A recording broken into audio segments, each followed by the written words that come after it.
Hello future nurses, मैं धनंजय सिंह और हम पढ़ रहे हैं कम्युनिटी हेल्थ नर्सिंग, जिसमें हमने 8वां यूनिट स्टार्ट किया है। 8वां यूनिट स्टार्ट करने का यही था कि इससे बहुत सारे क्वेश्चन पूछे जाते हैं। हर साल 2 से 3 क्वेश्चन आते हैं। हमने कहा एग्जाम से पहले इसको कवर किया जाए जल्दी से।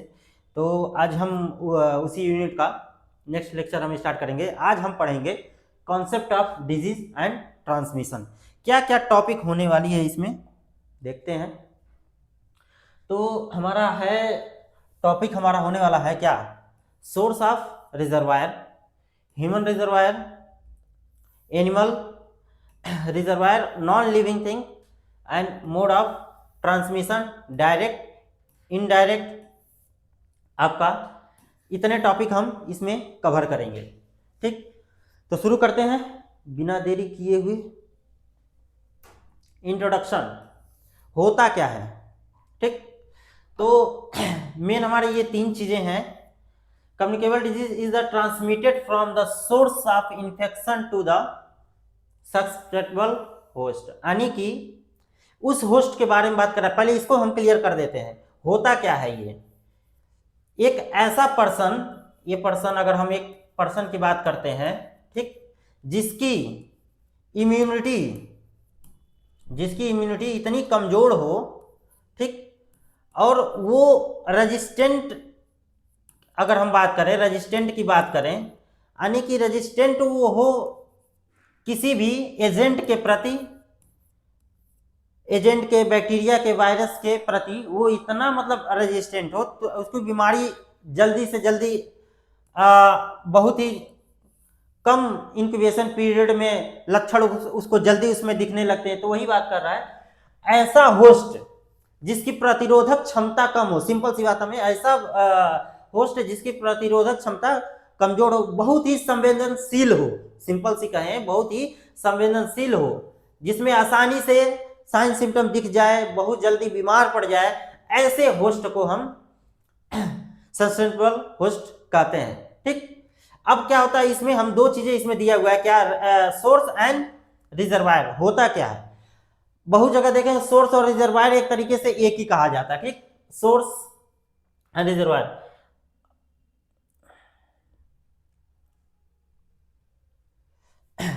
तो हम सोर्स की बात करें और रिजर्वायर की, तो ये हो सकता है, ये क्या करता है, इसमें डायरेक्ट, ये अगर डायरेक्ट क्या करता है, इन्फेक्शन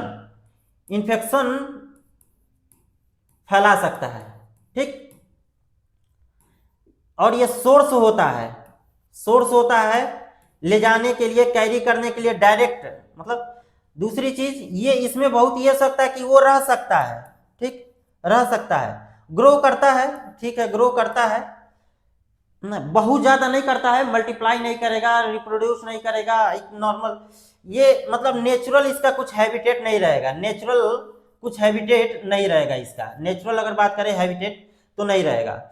तीसरा चीज ये हो सकता है कि ये क्या हो सकता है, टेम्पररी हो सकता है, सोर्स का। रिजर्वायर की बात करें तो ये क्या होता है, इसका एक नेचुरल पूरा हैबिटेट होता है, ठीक है, नेचुरल हैबिटेट होता है, पूरा उसमें रहता है। क्या हो सकता है, मल्टीप्लाई कर सकता है, ये यहां पे रह के मल्टीप्लाई कर सकता है, ग्रो कर सकता है, ठीक, ग्रो कर सकता है, जिंदा रह सकता है, वहां पे अपनी संख्या बढ़ा सकता है। ठीक, तो ये होता है। दूसरा, ये टेम्पररी नहीं है, यहाँ पे रहता है, अपना ग्रो कर रहा है, मल्टीप्लाई कर रहा है, तो परमानेंट वाली चीजें इसके अंदर रहेगी। ठीक, और ये क्या होता है, डायरेक्ट इन्फेक्शन नहीं फैलाता है, ये मीडियम के तौर पे रहता है। अब पूरा एक रिसोर्स, मतलब एक इकट्ठा यहाँ पे रह सकते हैं, डिवाइड होते हैं, बढ़ते हैं, डेड होता है, पूरा एक नेचुरल हैबिटेट बनाता है। तो सिंपल है, सोर्स और रिजर्वायर में क्या अंतर है, क्या क्या चीजें होती हैं। डायरेक्ट हो सकता है, डायरेक्ट इन्फेक्शन ये काज करता है। दूसरा क्या है, resource and live grow, natural temporary. उसके बाद से क्या है, नेचुरल हैबिटेट में रह सकता है, मल्टीप्लाई करता है, ग्रो करता है, और ये परमानेंट होता है। समझ में आया ये। सोर्स और रिजर्वायर का मोड ऑफ ट्रांसमिशन, कैसे फैलते हैं बीमारियां, कैसे फैलती हैं, क्या क्या माध्यम होते हैं उसके, तो इसमें हम लोग पढ़ते हैं ना डायरेक्ट इनडायरेक्ट, तो ये चीजें हैं। तो हमने देख लिया सब्सटेबल होस्ट क्या होता है, ठीक, सोर्स ऑफ रिजर्वायर क्या है हमारा, मोड ऑफ ट्रांसमिशन और सब्सटेबल होस्ट। आगे बढ़े, डिफिनेशन, डिफिनेशन में सोर्स का दे रहा है क्या होता है, ये पर्सन एनिमल हो सकता है, ऑब्जेक्ट हो सकता है, substance from the which infectious agent passes और डिसमिनेटेड टू द होस्ट, यानी कि वही सोर्स जहां से इन्फेक्शन हमें डायरेक्ट तरीके से फैल रही है, आ रहा है, उसी के बारे में बात कर रहा है। वो क्या हो सकता है, मैन हो सकता है, मैन के द्वारा निकल सकता है, एनिमल हो सकते हैं, नॉन लिविंग थिंग हो सकते हैं। रिजर्वायर की बात करें, ये क्या डिफाइन करता है, any person and animal, arthropods, plants, substance which infectious agent live in multiplies and which depend primarily of survival and can be transmitted of the host। यानी कि रिजर्वायर के बारे में जब चीजें आती हैं तो बहुत सारी चीजें बदल जाती हैं, क्या क्या, जैसे ये कह रहा है कि मल्टीप्लाई करेगा, ठीक, सर्वाइवल की बात कर रहा है, ठीक, डिजीज ये भी फैलाएगा, ये भी ट्रांसमिट करेगा, ठीक, और इसमें क्या है, animal and any person, arthropods, यानी कि इसमें जानवर भी हो सकते हैं इसके, जैसे क्या है ना कि हम लोग पढ़ते हैं जो एनिमल होते हैं, एनिमल की या फिर ह्यूमन की बात करें हम, तो प्राइमरी होस्ट, सेकेंडरी होस्ट की बारे में बात की, यानी कि कभी न कभी जो ह्यूमन होता है वो पैरासाइट का काम करता है, यानी कि वहां पे वो रहते हैं, ग्रो करते हैं, मल्टीप्लाई करते हैं, तो कहीं कहीं ये भी तो आपका रिजर्वायर का काम किया, ह्यूमन भी रिजर्वायर का काम किया, तो उसी के बारे में हम बात कर रहे हैं, ठीक।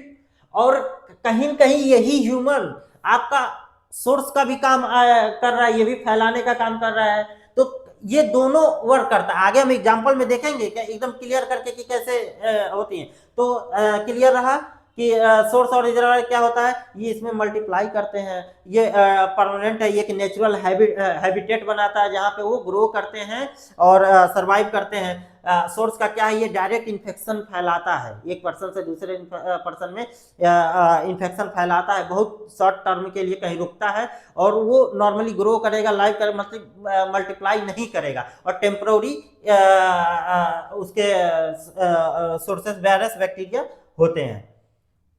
जैसे इस केस में एग्जांपल दिया है, in case of the hookworm, ठीक, infection in the man is the reservoir and soil is the source of the infection which is the contaminated with the infective larva, but some disease is the source and reservoir may be same in tetanus. उसी के बारे में बात करते हैं, यानी कि जब टिटनस के बारे में बात आती है तो इसमें जो एनिमल होता है, इसमें जो आपका दो चीजें होती हैं, एक होता है सॉइल, ठीक, और एक हो गया आपका मैन, ठीक। तो इसमें ये कह रहा है some disease the source and reservoir are may be same, यानी कि इसमें रिजर्वायर और आपका सोर्स दोनों सेम हो जाते हैं, लेकिन यही हुकवर्म के केस में चीजें अलग हो जाती हैं, ठीक। यानी कि जो मैन है, ध्यान रखना बाबू, मैन जो है इसमें ये रिजर्वायर का काम कर रहा है, ठीक, रिजर्वायर का काम कर रहा है। क्यों? क्योंकि जो इसमें हुकवर्म है वो एक पैरासाइट, यानी कि एनिमल, इसके इंटेस्टाइन में अगर हम बात करें, इंटेस्टाइन में ये चीजें, तो यहां वो रह रहा है, ठीक, हुकवर्म यहाँ ग्रो कर रहा है, यहाँ मल्टीप्लाई कर रहा है, यहाँ ग्रो कर रहा है, यहाँ मल्टीप्लाई कर रहा है, यहाँ रह रहा है, यहाँ पे सर्वाइवल, यहाँ उसका अपना सर्वाइव कर रहा है, तो सारी चीजें यहाँ पे वो कर रहा है। तो कहीं कहीं मैन क्या काम कर रहा है, रिजर्वायर का काम कर रहा है। क्लियर हुआ? कभी भूलेगा नहीं, एकदम सिंपल है, यानी कि जहां पे वो रुके, ग्रो करे, मल्टीप्लाई करे, वो आपका रिजर्वायर है। सोर्स और रिजर्वायर में कंफ्यूजन नहीं होना चाहिए, ठीक है, क्लियर रहेगा। वही कह रहा है man is the reservoir and soil जो है आपका किसका काम कर रहा है। अब ये क्या रहेगा, अब यहां से पैरासाइट अगर सॉइल में आ रहा है, सॉइल में आ रहा है हुकवर्म, हुकवार्म अगर सॉइल में आ रहा है, अब ये क्या हो जाएगा, सोर्स हो जाएगा, माध्यम, ये सोर्स हो जाएगा फैलाने के लिए। समझ में आया? तो मैंने यहाँ पे क्या हो गया, रिजर्वायर हो गया, और सॉइल क्या हो गया आपका, सोर्स हो गया। क्लियर है? आगे बढ़े। टाइप ऑफ रिजर्वायर, पहला क्या है, ह्यूमन, दूसरा एनिमल, और तीसरा नॉन लिविंग। यानी कि ह्यूमन के हम डिटेल में पढ़ेंगे। ह्यूमन की अगर बात करें, ह्यूमन रिजर्वायर, तो क्या हो सकता है भाई ह्यूमन रिजर्वायर का? टीवी, टीवी सिंपल सा एग्जांपल है। टीवी, टीवी जो है ट्यूबरकुलोसिस बैक्टीरिया, ये है तो वहां पे वो रह रहा है, मल्टीप्लाई कर रहा है, ग्रो कर रहा है, वहां से निकल रहा है, दूसरे को इन्फेक्ट कर रहा है, तो वही तो है ह्यूमन रिजर्वायर। एनिमल रिजर्वायर के बारे में बात करें तो एनिमल रिजर्वायर, रेबीज, कुत्ता है काट रहा है, कुत्ते के अंदर वो है रेबीज, ठीक, वो काट रहा है, दूसरे में फैल रहा है, यानी कि वो उसके अंदर है, ग्रो कर रहा है, वहां पे अपना मल्टीप्लाई कर रहा है, अपनी संख्या बढ़ा रहा है, वहां सर्वाइव कर रहा है, उसको वहां पे फूड, भोजन, खाना सब कुछ मिल रहा है। तो एनिमल का एग्जांपल ये हो गया, ठीक। नॉन लिविंग थिंग के बारे में बात करें तो नॉन लिविंग थिंग में आपका बहुत सारे, अब पहले तो सिंपल से एग्जांपल ले लेते हैं हम सॉइल का। सॉइल का ले लीजिए ना, सॉइल का, यानी कि सॉइल के बारे में बात कर रहे हैं, तो सॉइल हमारा रिजर्वायर है। अगर एनिमल में से निकल के या फिर ह्यूमन में से निकल के मिट्टी में जा रहा है, तो वहां पे वो भी तो ग्रो कर रहा है, उसका नेचुरल हैबिटेट तो वो भी बना रहा है, वहां सर्वाइव कर रहा है, मल्टीप्लाई कर रहा है, तो उसी बारे में तो बात कर रहे हैं। तो याद रहेगा, ह्यूमन की बात करें तो हम एग्जाम्पल टीवी का ले सकते हैं, एनिमल की बात करें तो हम किसका ले सकते हैं, रेबीज की ले सकते हैं, ठीक, रेबीज का ले सकते हैं। और reservoir of non living thing की अगर हम बात करें तो किसका एग्जाम्पल ले सकते हैं, सॉइल का। समझ में आया? आगे बढ़े। ह्यूमन रिजर्वायर क्लियर है? And man is the most important of the source of infection. It is divided in further. अब आता है केस और एक आता है कैरियर। केस मतलब वो नेक्स्ट स्लाइड में हम देखते हैं केस का। केस, केस क्या होता है कि एक पहला केस कहते हैं ना, अरे वहां पे पहला केस हमें दिखा कोविड का, हमें वहां पहला केस दिखा कॉलरा का, हमें पहला केस दिखा वहां HIV का।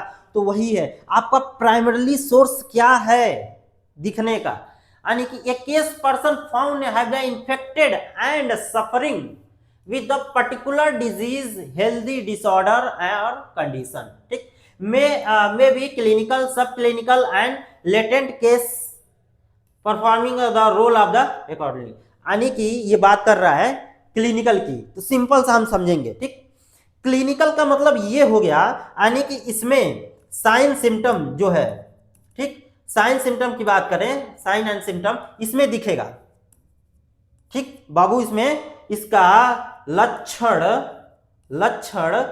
दिखेगा, सिंपल सा, ठीक। सब क्लिनिकल में चीजें, जैसे इसमें एग्जांपल अगर हम ले लेते हैं तो इसमें आ जाएगा फीवर का, आ जाएगा, फीवर में आपको दिखता है, फीवर में दिखता है, कफ हो गया, खांसी का इसमें दिखेगा, उसके बाद से रनिंग नॉइज की बात कर लें उसमें भी दिखेगा। तो ऐसे जिसमें आपको साइन सिम्टम इजीली से दिख जा रहा है, सिंपल सा, ये आपका क्या आ गया, क्लिनिकल। सब क्लिनिकल में चीजें तो होती हैं, सब क्लिनिकल में होती हैं, बट क्या है उसमें दिखता नहीं है। ये जैसे क्या है कि इसका अगर हम बात करें,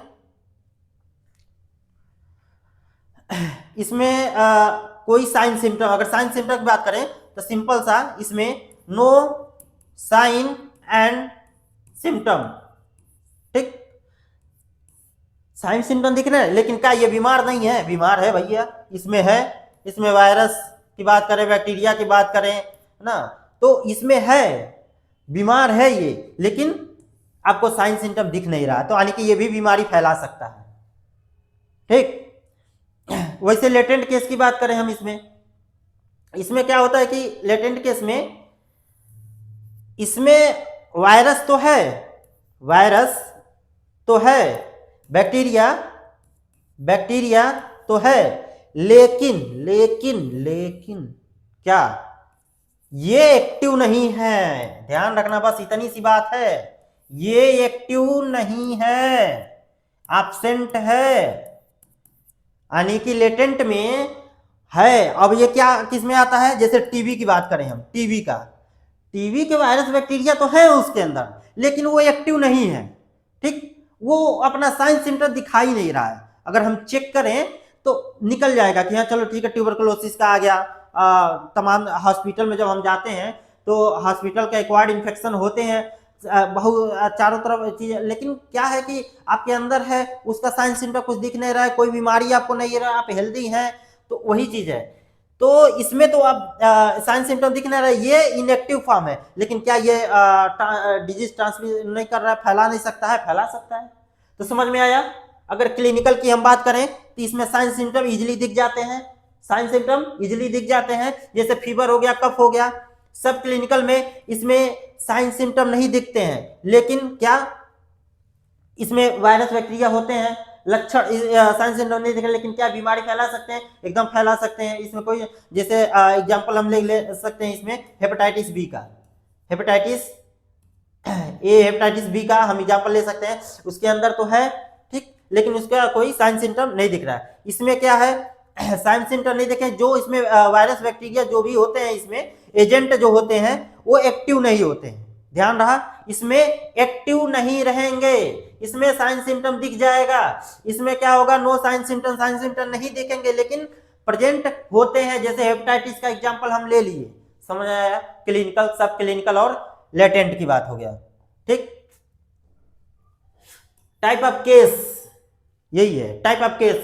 प्राइमरी केस की अगर हम बात करें तो first case of the communicable disease introduce in the population being of the study referral to the primary case. यानी कि किसी भी पॉपुलेशन में अगर जो पहला केस हमें इसका साइन सिम्टम दिख गया तो उसी को हम प्राइमरी केस कहते हैं, पहला केस। अब उस पहले केस में हमें क्या क्या देखने को मिल रहा है, उसका इंक्यूबेशन पीरियड क्या है, उसके साइन सिम्टम कैसे आ रहे हैं, वो कितने उसकी रिकवरी क्या है, वो कैसे ग्रो कर रहा है। तो हम कहते हैं ना, पहला केस मिला था, उसका इंक्यूबेशन पीरियड इतने दिन का था, उसकी रिकवरी टाइम इतनी थी, उसी के आकलन से हम आगे फर्दर उस पर स्टडी करते हैं। तो प्राइमरी केस की बात करें तो प्राइमरी केस किसको हम कहेंगे, पहला केस जो पूरे पॉपुलेशन में हमें दिखे, कम्युनिकेबल डिजीज हो, जो पहला हमें दिखे केस उस पॉपुलेशन में प्राइमरी केस कहते हैं। इंडेक्स केस, जब first case come in the attention, यानी कि ये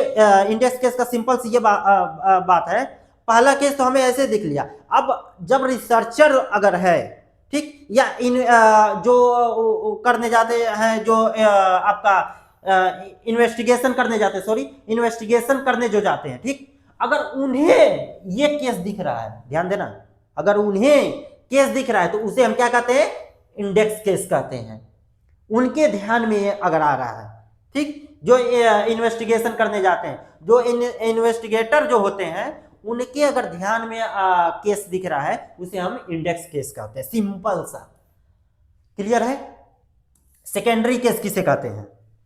सेकेंडरी केस ये होता है, those developing of the disease from the contact with the primary case. यानी कि पहला केस दिख गया, अब उस पहले केस के कांटेक्ट में आके और लोग डिजीज दूसरे में दिख रहा है ना, लंबा पूरा अगर कम्युनिटी अगर उससे इफेक्ट में, चपेट में आ जा रही है, बीमारी पड़ जा रही है, तो उसी को हम सेकेंडरी केस, यानी कि पहले वाले केस का साइन सिम्टम देख लेंगे भैया हम, ठीक, और इसमें जो चीजें दिख रही हैं, अब हम उसके बाद जो केसेस हमें मिल रहे हैं, तमाम केसेस दिख रही हैं, उसी को हम सेकेंडरी केसेस कहते हैं, जो प्राइमरी केस से इन्फ्लुएंस हुआ रहता है। समझ आया? प्राइमरी केस क्या है, इंडेक्स केस क्या है, सेकेंडरी केस। एकदम क्लियर। प्राइमरी केस पहला, पूरे पॉपुलेशन में हमें पहला सीन हो रहा है। दूसरा इंडेक्स केस वही जो इन्वेस्टिगेटर जो होते हैं, इन्वेस्ट करने के लिए गए रहते हैं, पहचानने के लिए, ढूंढने के लिए, रिसर्च करने के लिए गए रहते हैं कि यह कैसे हमें मिल रहा है, उसका इंक्यूबेशन पीरियड क्या है, उसकी क्षमता क्या है डिजीज फैलाने की। तो इन्वेस्टिगेटर जो होते हैं, उनके दिमाग में, उनके जहन में उनको फर्स्ट सीन देखने को मिले, उसको हम इंडेक्स केस कहते हैं। सेकेंडरी केस का हमने देख लिया, जो प्राइमरी से इन्फ्लुएंस हुआ। क्लियर है? कैरियर,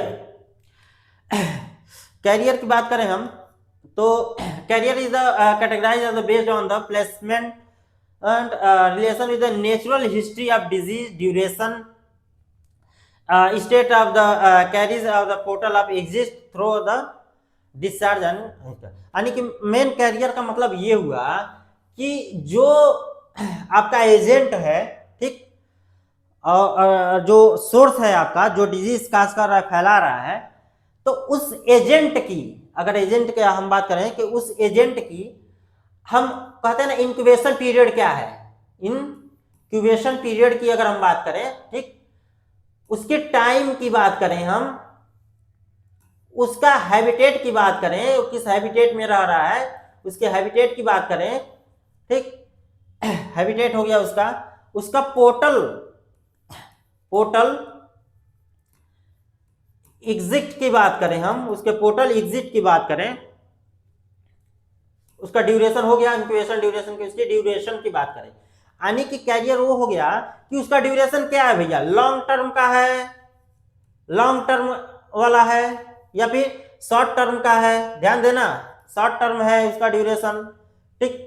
पोर्टल एग्जिट उसका क्या है, रीनल सिस्टम है उसका, रीनल सिस्टम, ब्लड है, या फिर रिस्पायरेटरी के द्वारा है, रिस्पायरेटरी के द्वारा है, तो पोर्टल एग्जिट क्या है, कहां से निकल रहा है, ठीक, उसका हैबिटेट कैसा है, कहां रह रहा है, वो कैरियर जो है वो कहां रह रहा है, तो उसके बारे में बात कर रहे हैं। टाइम, वही इंक्यूबेशन पीरियड का ही टाइम की हम बात कर सकते हैं, ठीक। उसके बाद से उसकी हिस्ट्री क्या है, अगर हिस्ट्री की हम बात करें तो उसकी हिस्ट्री क्या है, उसका स्टेटस क्या है, कोई नया वायरस है, कोई नई बैक्टीरिया है, कैसे उसकी कैरियर क्या, पहले वो कैसे फैलता था, उसका कैरियर क्या था, तो इन सारी चीजों को हम नॉलेज रखते हैं, जो कैरियर में ये सारी चीजें आती है। Placement of the relation with the natural history of disease, duration हो गया हमारा, state of carrier and the portal of exit, समझ में आया, discharge of the infective agent, तो इतनी सारी चीजें इसमें होती हैं। आगे बढ़ रहे हैं, एक एक चीज हम लोग डिटेल में पढ़ेंगे। Based on the time period के बारे में बात कर रहे हैं, तो टाइम पीरियड में यानी कि इंक्यूबेटरी पीरियड के कैरियर की बात कर रहा है। इंक्यूबेटरी कैरियर वो होता है जिसमें क्या है कि एजेंट आया, ठीक, एजेंट आ रहा है, ठीक, अब इसमें क्या है कि उसका अभी लक्षण दिखने से पहले, ध्यान देना, लक्षण साइन सिम्टम जो उसका आ रहा है, साइन सिम्टम दिखने से पहले, ठीक, दिखने से इससे पहले वो बीमारी काज कर दे रहा है, वो संक्रमित कर दे रहा है दूसरे को, अभी लक्षण नहीं दिखा है, ध्यान देना, उससे पहले ही बीमारी काज कर दे रहा है, यानी कि किसी में अगर बुखार है तो दिख गया, खांसी आ रही तो दिख गया भाई खांस रहा है, तो साइन सिम्टम दिख गया, लेकिन ये सब नहीं दिख रहा है, लेकिन उससे पहले ही दूसरे को बीमार कर दे रहा है, ऐसे लोग होते हैं, ठीक। तो उसी की बात कर रहे हैं, जैसे क्या इसमें मिजल्स हो गया, मम्स हो गया, गलसुआ की बारे में बात कर रहे हैं, पोलियो हो गया, पोलियो के बारे में बात कर रहे हैं हम, तो वही कर रहे हैं, the shed of infection agent during the incubation period is capable of infecting other before onset of illness, समझ में आया। अब आते इसमें,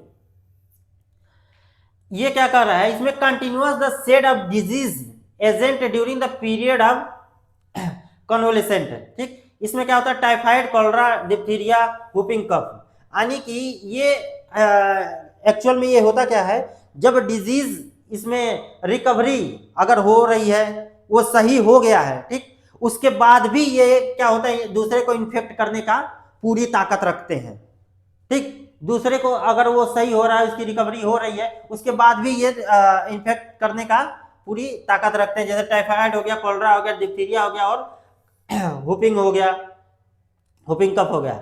हेल्दी कैरियर क्या है, we have the develop of the carrier stage without the suffering from the obvious disease and the seed of the disease of agent, यानी कि हेल्दी कैरियर वो है जो पूरी तरीके से मतलब उसके पास सोर्स है इन्फेक्ट करने के लिए, और डिजीज का भी जो भी उसमें डिजीज ऑफ एजेंट है वो भी पूरी हेल्दी है ना, विदाउट सफरिंग फ्रॉम द, यानी कि वो कोई बीमार नहीं है पूरी तरीके से उसमें। जैसे क्या हो गया कि आप इंक्यूबेटरी की बात करें और तो इसमें क्या लक्षण दिख रहे थे, साइन सिम्टम दिख रहे थे, इसमें सब कुछ नॉर्मल है, सब कुछ हेल्दी है, तो इसमें आते हैं जिसमें एग्जांपल क्या है, कॉलरा है, पोलियो है, असलमोली टाइफी है, तो समझ में आया, इंक्यूबेटरी कैरियर के बारे में बात कर रहे हैं, ठीक, यानी कि लक्षण दिखने से पहले वाला जो पीरियड रहता है उसमें वो संक्रमित कर रहा है दूसरे को, ठीक। ये क्या है कि रिकवरी टाइम मतलब बीमार पड़ गया है, रिकवरी अगर ठीक भी हो रहा है या फिर ठीक नहीं हुआ लेकिन लक्षण नहीं दिख रहे हैं, थोड़ा सा हेल्दी है, ठीक है, उस टाइम का, ठीक, तो जो कैरियर होते हैं जिसमें टाइफाइड और कॉलरा और डिप्थीरिया आते हैं उसको हम कंसोलेंट कैरियर कहते हैं, जिसमें आपका टाइफाइड और कॉलरा डिप्थीरिया आता है। तो क्लियर है, ये तीन है हमारा टाइम के बेसिस पे हम देखते हैं।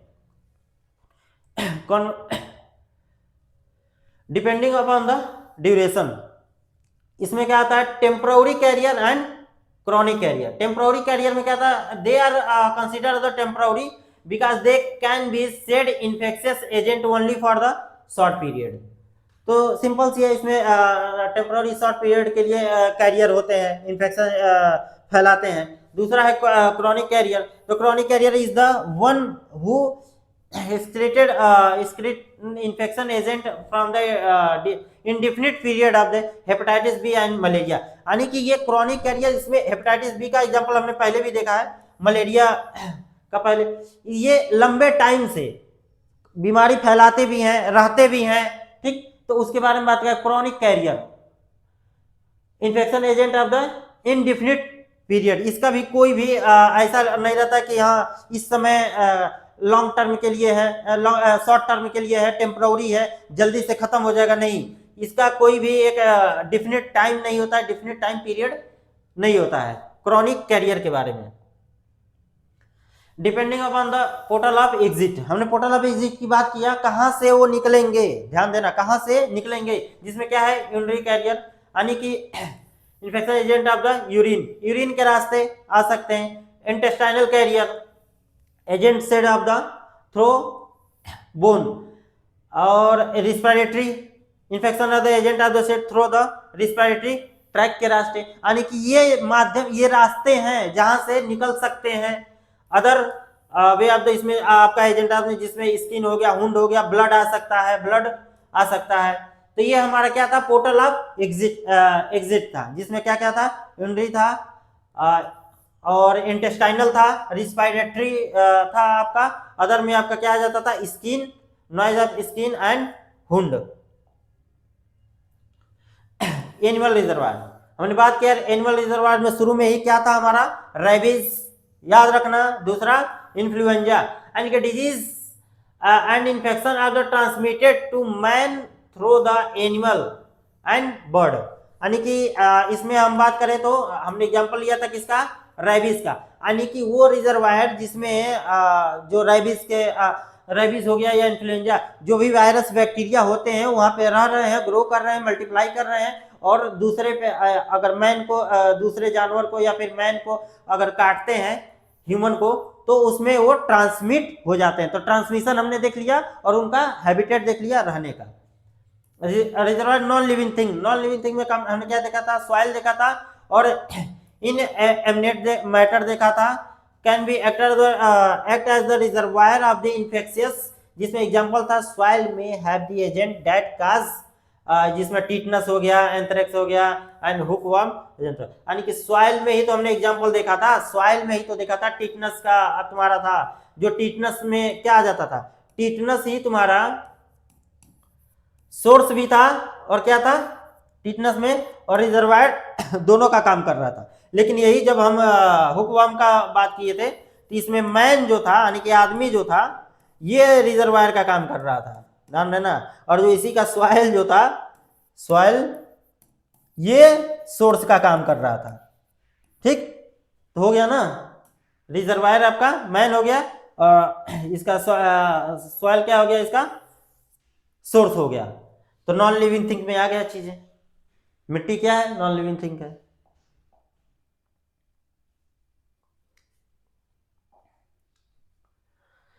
ठीक है, अब हमारा सब्ससेप्टिबल होस्ट होता क्या है, हमने इसको क्लियर पहले ही कर दिया था, जिसकी इम्यूनिटी कमजोर हो, इम्यूनिटी जिसकी कमजोर हो, तो पहली चीज। दूसरा, जो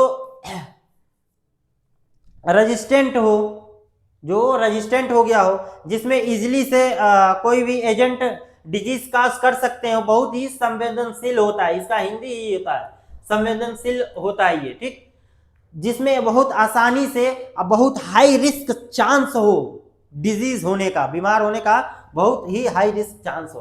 तो susceptible host is an individual organism that the risk of being the infected by the particular pathogen और डिजीज काजिंग द एजेंट। समझ में आया? Host factor, immune status. Host factor हमने देखा था हमारा होस्ट कैसा है, हेल्दी होस्ट है कि कैसा है। इम्यून स्टेटस की अगर हम बात करें तो हमने पहले ही कहा immune system is the play significant role in the determining susceptibility a person with the weakened or the compromised the immune system, यानी कि immune system after the more the susceptible the infection, यानी कि immune status अगर जिनका अच्छा नहीं, simple सा समझते हैं, अगर जिनका अच्छा नहीं है वो जो जिस होस्ट का इम्यून सिस्टम अच्छा नहीं, यानी कि उसमें साइन सिम्टम डिजीज जल्दी हमें देखने को मिल जाएगी, तो उसी होस्ट के बारे में बात कर रहा है। एक ऐसा होस्ट जिसका इम्यून सिस्टम सही नहीं है, वो उसका होस्ट फैक्टर अच्छा नहीं है, डिटरमिनेंट्स जिसका सर्वाइवल रेट नहीं अच्छा है, ठीक, ऐसे होस्ट के बारे में बात कर रहे हैं। जेनेटिक फैक्टर आते हैं उसमें। जेनेटिक फैक्टर में क्या है? Genetic is the trait can influence and the individual susceptibility certain of the disease, ठीक, यानी कि जेनेटिक में बहुत सारे ऐसे जैसे ह्यूमन की अगर हम बात कर लें, अगर ह्यूमन की ही बात कर ले, मैन की, तो जेनेटिक फैक्टर मान लो किसी को डाउन सिंड्रोम हुआ है, ठीक, डाउन सिंड्रोम हुआ है अब उसमें क्या है ऑलरेडी ऊपर, या फिर अगर हम थैलीसीमिया की बात करें, ठीक, क्रोमोसोमल मान लो डिसऑर्डर किसी को, या हीमोफीलिया के बारे में बात करें, ठीक, तो इसमें क्या है कि वो ऑलरेडी पहले से ही बहुत ज्यादा बीमार है ना, उसकी इम्यूनिटी वैसे ही कमजोर है, उसमें जीन लेवल पे ही चेंजेस है, तो वो ऐसा होस्ट, वो कैसा होस्ट हो गया? वो तो होस्ट पहले से ही बीमार है। तो इसमें क्या है एजेंट, इसमें आपको डिजीज, इलनेस, ये बीमार होने का चांस इसमें बढ़ जाते हैं। जो रिस्क होता है, रिस्क ऑफ चांस जो होता है वो क्या होता है? बढ़ जाता है। तो जेनेटिक इस तरीके से रोल प्ले करता है।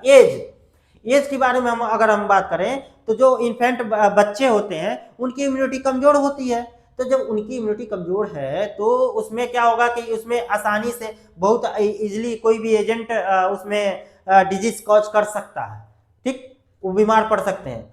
ऐसे ही ज्यादा एल्डरली या फिर ओल्ड एज वाले में अगर हम बात करें तो उनकी भी इम्यूनिटी कमजोर हो जाती है, उनके ऑर्गन फंक्शन अच्छे से नहीं काम करते हैं, उनके फिजियोलॉजिकली चीजें नहीं सही हो पाती, उनका हार्मोनल नहीं सही रहता है। तो सारी चीजें एजिंग जो हम पढ़ते हैं ना, ऑर्गन ऑफ एजिंग, जो ऑर्गन का एज होता है वो आ गया रहता है, ठीक, तो उसमें क्या हुआ कि इसमें आपका डिजीज और इलनेस जल्दी हो जाते हैं, डिजीज की बात करें तो। और जो बच्चे होते हैं इन्फेंट, उनमें इम्यूनिटी बहुत कमजोर होती है, ठीक, उसके वजह से हो जाते हैं। तो एज हमारा इस तरीके से काम करता है, ध्यान रहा।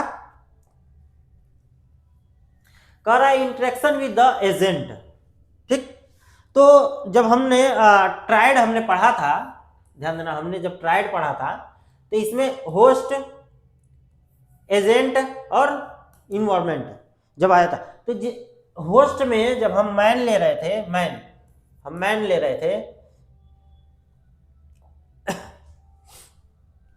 ठीक, और मैन ले रहे थे, इसमें वायरस, बैक्टीरिया,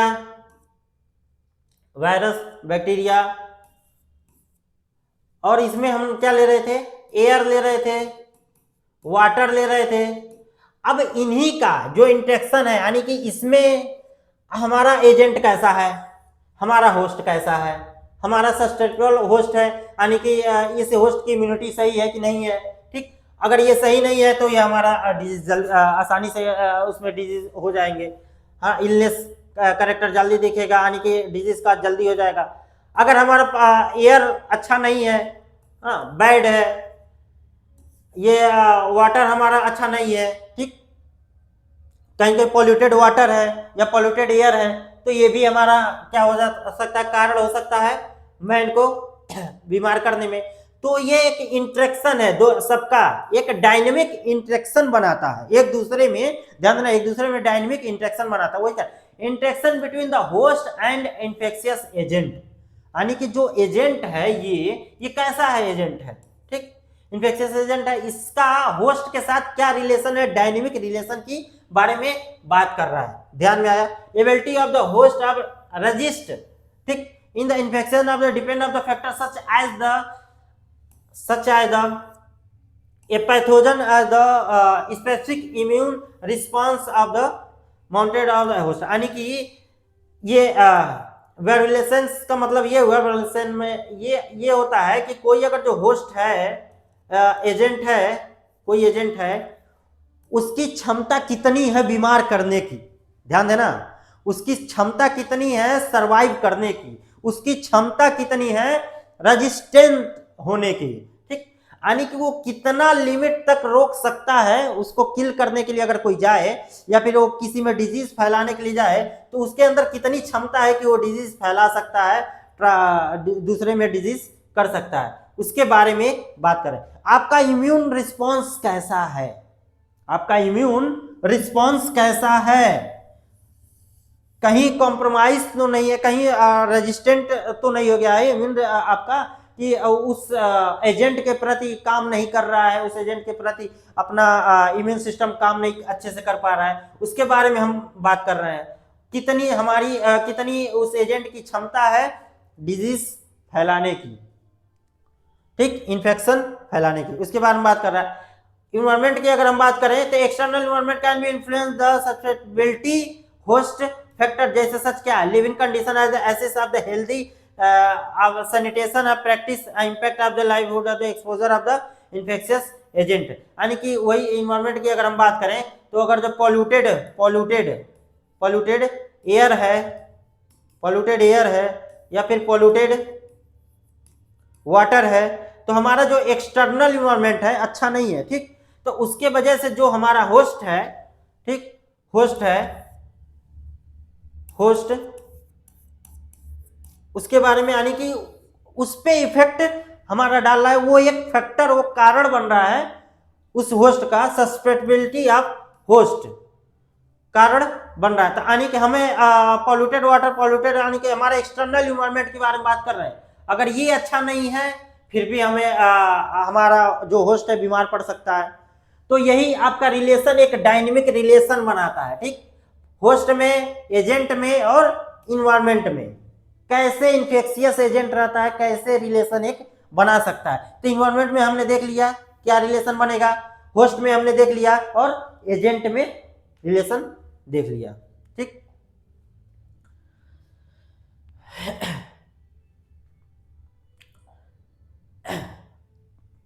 तो हमारा यही टॉपिक था, हमने सारी चीजें बहुत अच्छे से क्लियर कर ली। जो आपका सोर्स ऑफ रिजर्वायर था, मैन ऑफ रिजर्वायर हमने पढ़ा, एनिमल ऑफ रिजर्वायर पढ़ा, reservoir non living thing and mode आपका सस्टेनेबिलिटी ऑफ सस्टेनेबल होस्ट, यानी कि कैसा हमें होस्ट हमारा होना चाहिए, कितना अच्छा होस्ट है, कैसा संवेदनशील होस्ट है, कैसा इम्यूनिटी उसकी है, तो हमने ये पूरी चीजें कवर कर ली। इसमें क्वेश्चन कैसे आते हैं ध्यान देना। क्वेश्चन जैसे पूछा हुआ था, कैरियर पूछा हुआ था, और ये क्लिनिकल में दोनों पूछा था, सब क्लिनिकल और क्लिनिकल होते क्या है 2 नंबर में, ठीक, उसके बारे में पूछा हुआ था। उसके बाद से सोर्स और रिजर्वायर का पूछा हुआ था, सोर्स और रिजर्वायर क्या होते हैं, उसको सोर्स और रिजर्वायर में डिफरेंस पूछा हुआ था। तो 2-2 नंबर के क्वेश्चन इसमें बन सकते हैं। नेक्स्ट हम पढ़ेंगे mode of transmission next lecture में। Thank you.